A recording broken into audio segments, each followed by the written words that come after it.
उसने की एक भूत की मदद। यह वर्षों पुरानी घटना है। रेल मंडल में एक झगड़ालू किस्म का कर्मी सोहन सिंह ट्रांसफर होकर आया। उसका तबादला करवाया गया था। वह जहां नियुक्त था वहां सबसे लड़ता झगड़ता रहता था। उसके सहकर्मी और अधिकारी उससे आजिज हो चुके थे। उनकी कई शिकायतों के बाद उसका तबादला किया गया था।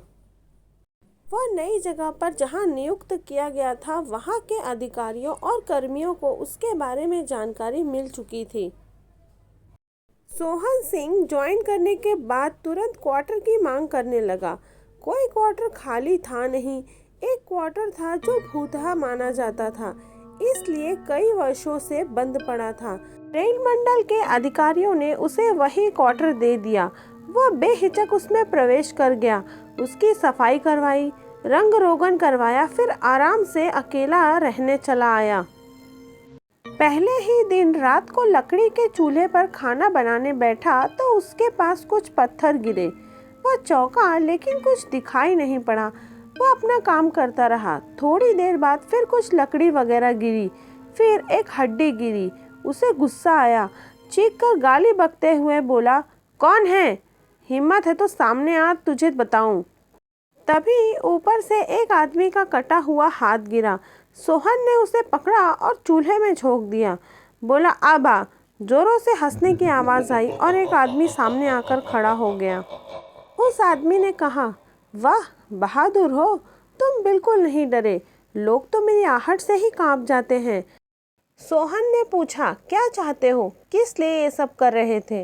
वो व्यक्ति बोला, मुझे तुमसे कुछ ज़रूरी काम करवाना है।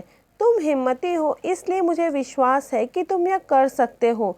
सोहन, क्यों क्यों करूं मैं तुम्हारा काम? मुझे इससे क्या फ़ायदा होगा? वो बोला, तुम मेरा काम करोगे तो मैं तुम्हारा भी एक काम कर दूंगा। तुम जो भी चाहो, साथ में कुछ इनाम भी दूंगा। क्या मेरा तबादला वापस पुरानी जगह करवा सकते हो? सोहन ने उससे पूछा। वो बोला, बिल्कुल करवा दूंगा, वादा करता हूँ। तो फिर ठीक है, बोलो तुम्हारा क्या काम है? देखो, मैं एक प्रेत हूँ, मेरा भाई भी प्रेत है। उसे एक तांत्रिक ने कैद कर लिया है। वह उसे एक घड़े में बंद कर कल शमशान ले जाएगा और ज़मीन में गाड़कर भस्म कर देगा। फिर वह कभी आज़ाद नहीं हो सकेगा। तो मैं इसमें तुम्हारी क्या मदद कर सकता हूँ? तुम अगर वो घड़े को तोड़ दोगे तो वो आज़ाद हो जाएगा। यह काम तुम क्यों नहीं कर लेते? तांत्रिक के बंधन के कारण कोई प्रेत यह काम नहीं कर सकता। उसकी शक्ति काम नहीं करेगी। मनुष्य यह काम कर सकता है, इसलिए मैं कोई साहसी आदमी ढूंढ रहा था। ठीक है, मैं ये कर दूंगा, लेकिन मेरा तबादला कब करवाओगे? मेरा काम होने के एक हफ्ते के अंदर तुम्हारा काम हो जाएगा। तुम दूर से पत्थर मारकर घड़े को फोड़ देना। तो बोलो कब चलना है? आज से ठीक 3 दिन बाद। मैं रात को 2 बजे तुम्हें शमशान के रास्ते में ले चलूँगा, जिधर से वह घड़ा लेकर गुजरेगा। ठीक है, मैं तैयार रहूँगा। तीसरे दिन रात के वक्त प्रेत नियत समय पर आया और सोहन को लेकर सुनसान इलाके में चला गया। थोड़ी देर बाद कुछ लोगों के आने की आहट मिली। सोहन ने देखा कि एक आदमी सिर पर घड़ा लिए जा रहा है। प्रेत ने इशारा किया। उसने जेब से पत्थर निकाला और निशाना लेकर जोर से घड़े पर दे मारा। निशाना सटीक बैठा, घड़ा फूट गया। जोरों के अट्ठास के साथ एक रोशनी सी उड़ती हुई हवा में विलीन हो गई। प्रेत ने खुश होकर सोहन से कहा, धन्यवाद, तुमने मेरे भाई को आज़ाद करा दिया। अब मैं तुरंत तुम्हारा काम करवाऊंगा। तुम्हारे क्वार्टर में कोई भी आकर रहेगा, मैं उससे कभी तंग नहीं करूंगा। तुम जब याद करोगे मैं तुम्हारे पास आ जाऊंगा।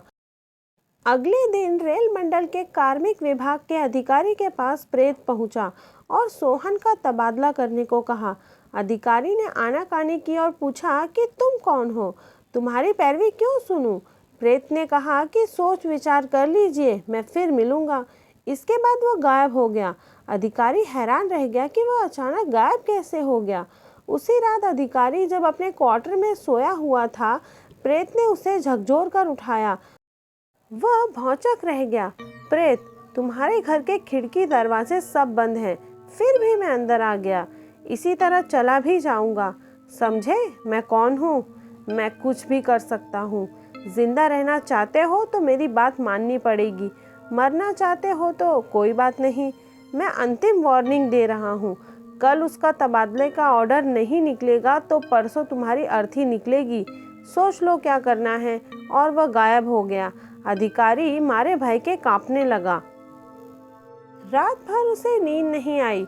सुबह ऑफिस पहुंचा तो सबसे पहले तबादले का लेटर तैयार कराया। इधर सुबह के वक्त जब सोहन सिंह उठा तो बिस्तर पर 20,000 रुपयों की गड्डी दिखाई पड़ी। वह समझ गया कि यह उसका इनाम है। ऑफिस पहुंचा तो पता चला कि उसका तबादला पहले वाली जगह पर कर दिया गया है। वह खुश हो गया और समझ गया कि उसने अपना काम कर दिया है। प्रिय दोस्तों, मैं उम्मीद करती हूँ ये कहानी आपको अच्छी लगी होगी। ऐसी और भी कहानियाँ सुनने के लिए इसी चैनल को लाइक करें, शेयर करें और सब्सक्राइब ज़रूर करें।